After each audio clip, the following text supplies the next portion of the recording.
అసమర్థునికి కోపం ఎక్కువ వస్తుంది అని అంటూ ఉంటారు.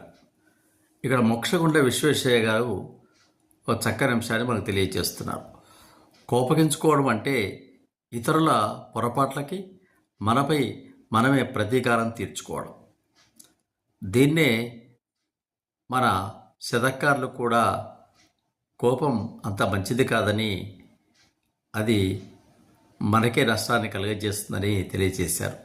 తన కోపమే తన శత్రువు, తన శాంతమే తనకు రక్ష, దయచుట్టంబౌ తన సంతోషమే స్వర్గము, తన దుఃఖమే నరకమండ్రు తథ్యము సుమతి.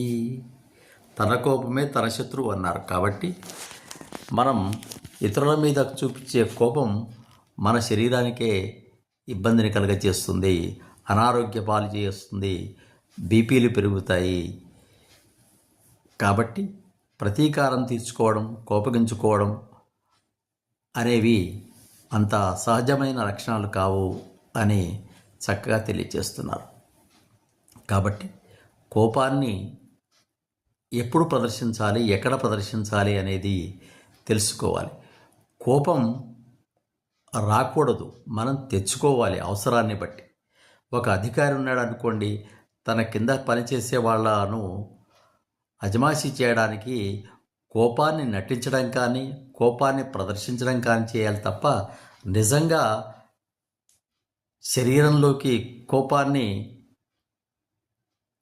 తీసుకొని వచ్చి ఊగిపోతూ శరీరమంతా కదిలిపోతూ అరుపులు, కేకలు, బొబ్బలతో కోపాన్ని వెళ్ళగక్కడం అనేది ఆరోగ్యపరంగా అది చాలా తప్పు. అది మనకే హాని చేస్తూ ఉంటుంది. బీపీ ఉన్నటువంటి వాళ్ళ అరుపులు, కేకలు మనం చూస్తూనే ఉంటాం. అది వారి శరీరానికి ఎంత హాని చేస్తుందో తెలుసు.